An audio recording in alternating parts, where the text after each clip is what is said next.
Hello everybody, welcome back to From Rhythm to Algorithm. New environment, just kidding, still upstairs at my parents' house. So you know what we're doing, continuing on our derivation, looking for the stabilizing theorem of sensorality, some form of this word family, which undeniable shows the direct iteration of the letters, as well as preserves our logic and produces our new linguistic form, our next axiom. So a lot of odds and ends. I'm going to be done qualifying. If something seems random, it's not. But there's just so much logic that you have to reduce. But I'll try to centralize it for you, but it doesn't really matter. So language is literal, right? And that's just another way of stating words have meaning. I used an example the other day of someone, on Sean Ryan's show. He's a psychologist or a business person. He's talking about psychology. He has this big analysis, and it's just like manipulation. The word you're looking for, bro, is manipulation, right? So language is literal.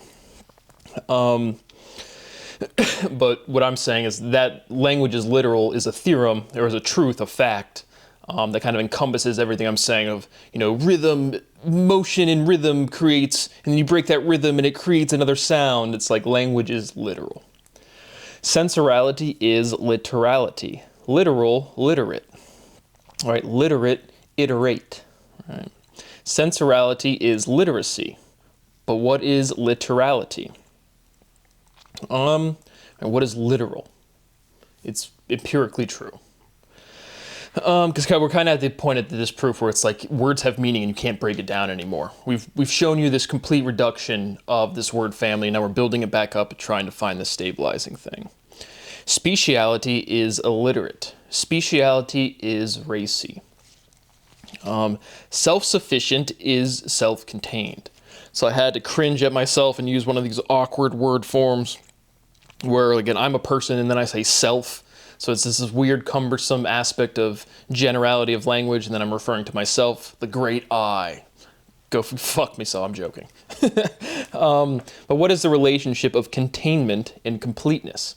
If I want to be self-sufficient, I can, everything that I need for my resources, eating, sleeping, functioning in the world, I can do myself. So that's self-sufficiency. But like, why did I have to put the word self there to identify that? Again, that's the generality aspect of language. But with that in mind, with that theorem in mind, what is the relationship of containment and completeness? When I have a tornado or a typhoon and there's an eye of the storm, and it's not a part of the pressure dynamic of the actual storm, right? That's self-containment. But then you don't have closed systems, right? In the same way you can be in the eye of a storm and then, run over to a different place, and then you're in the thick of things or whatever. You can definitely, right, there's no closed systems. It would be the empirical example of running into a tornado or going from the eye of a storm of a hurricane and then running into the actual torrential winds or downpours. But containmentality is censorship, right? If you contain information or if you don't let it be disseminated, if you don't disclose things, you are censoring something. Containment is censorship. But to containment and completeness, right? A container, complete, I don't even like containment, restriction, I guess I can say all I can say. Sensorality is theoremality. Sensorality is factuality, right? Theorems are facts. And so you would never say theoremality, but you would always say factuality. So now you can clearly see, again, with these words that end in AL, that you just put the ITY on it. So there's some form of, again, it's like more integrated, more something. But there's just in general, like theoremality. There's very natural where you put like at the end of a C, like an IC ending, a sorbicality. Again, weird kind of example, but thermic. We'll use thermic since we're doing physics. Thermicality. And so, kind of close to theorem. But point being is it ends in an IC, you put an ality, it like completes the word family. Like it's very natural to put an ality at the end of certain letters or after certain letters, where then like theorem, it just there's some words or letters or sounds that feels very cumbersome, where you're unnaturally stuffing an ality at the end. Right, theoremality would be one of them. But factuality, factual, right, you always say factual. You never say theoremal. Right, so what's going on there again? Is this the sound, some coherence or consistency of the sound? What do you make of that? Sourceanality is sensuality. Seniality is sensual. Why is thermodynamics a thing? Right? If you said somebody, what is the most important centralizing foundational axiom, physical truth about physical theory? Right? They're probably going to say thermodynamics. Why? Because again, it's this pressure gradient. We're all different vibrational densities of this universal pressure gradient. We're all made of mass, whether it's an inanimate object or an animate object. And so thermodynamics is kind of like, again, this differentiation already made within known ontology that's the most comprehensive. Then we can analyze it with our new math subject, how convenient. Right? Thermo is very clearly a prefix, right? Dynamic, right? Rhythm is dynamic.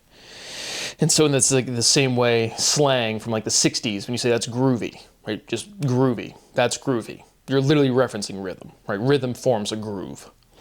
And so you can clearly look at history and you see again this forcing function, this emergence of language by the species as a whole. It's like somebody sat down in a given room and said, like, we're all going to start saying groovy now. We're all going to start saying 6-7 or whatever. But it happens. So thermodynamics is kind of like the forcing verbiage most comprehensive of physical ontology. A thing is an object, a theorem that we've stated multiple times. I've proven it multiple times. I've derived it multiple times. But that's when we're connecting the ing, the actual vibration syllable, to generality, to an object, right? And then we talked about how a person, place, or thing, right, a noun is just a thing. And so then it's consistent to, again, I hate direct object. If I say I run to the store, right? To the store is the direct object. It's receiving the verbiage of what I am doing. I'm the subject, I am running, where am I going? The store. And so, but a thing is an object. I keep coming across that one, and that's a big one. And it's you can appreciate how general it is. Objectality, thingality, right? Thing is another one where if you just put ality at the end, it just feels cumbersome. Sensorality is objectality.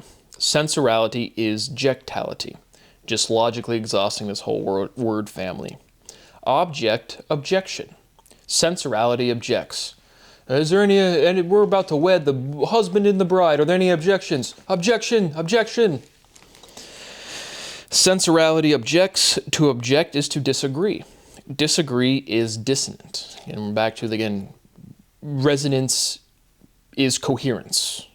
Those are the physics. Like, it's actually like when you're speaking words, you are breaking, you're differentiating vibration. That is what you're doing. What is dissonance? Right? Dissonance is something that doesn't make sense, something that is not consistent. Right? And then we talked about how consistency relates to completeness. We're all discrete. Everything is discontinuous, but we're all connected. Right? So with this, what is touch? What is contact? What is connection? And again, if it feels like you can't answer those questions definitively, that is the intuitive awareness that you're breaking something down too far. You're oversimplifying. Because, again, whatever the stabilizing theorem is, which I'm absolutely sure science team has, is something it's simple. We're just learning a word. There's nothing difficult about any of this process. It is just not well established. That's it. What is solarity? Right, solar. We talk about the solar system, and again, intuitively, all language is coming from an individual. So when you talk about the soul, like the concept of the soul, who you really are, was established well before calling the 8 or 9 planets around this sun a solar system. And so in this case, we're using solar, S-O-L-A-R. But what is solarity? Again, how do we go from sun to solar, CL, different languages, a bunch of them, ceiling even. Sky's the limit. What about the ceiling? I don't know. Paradoxical, radical. Right? We did paradoxicality the other day as another, again, a false not, a faux pas, which is really to me just like a double negative, right? It's not false. False not false. Seems makes sense to me. But again, none of the big realizations or solidifying things come from, you don't have to thread a certain syllable, horseshoes and hand grenades, close enough. But sensorality limits radicality. Whether it's your free radicals in your body and your cells naturally trying to limit oxidation or oxidative stress, or someone screaming, let's go country XYZ or ideology XYZ. Radicality is unpredictable. Sensorality is predictability, right? Your heart beating at a given rhythm is pretty useful. The fact that you say rhythm shows that the consistency already exists. But if you're metabolizing something, if you're drinking too much alcohol, like I did, you have free radicals, right? It's harder for you to metabolize. And so sensoralities limit this radicalness, whether it's basic biological function or, ideological putting out into the world.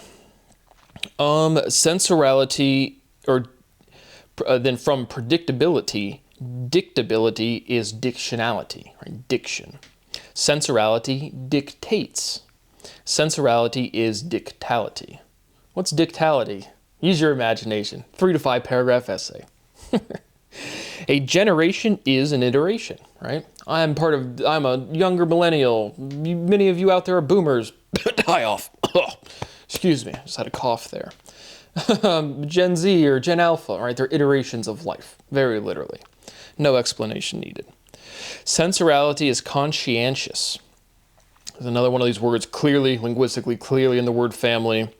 Conscientiousness, conscientiality, doesn't matter.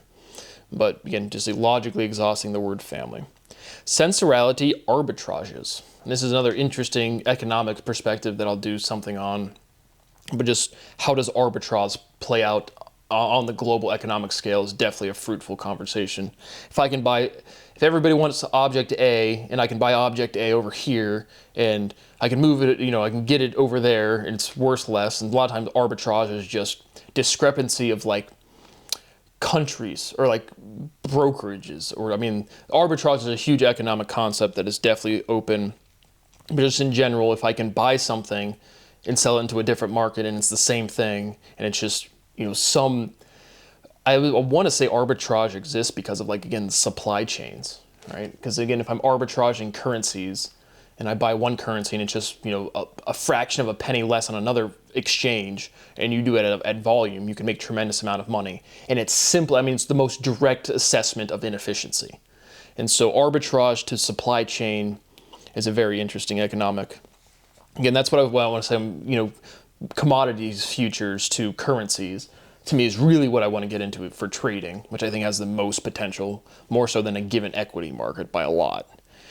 But luckily I don't get to participate in the society. Awesome.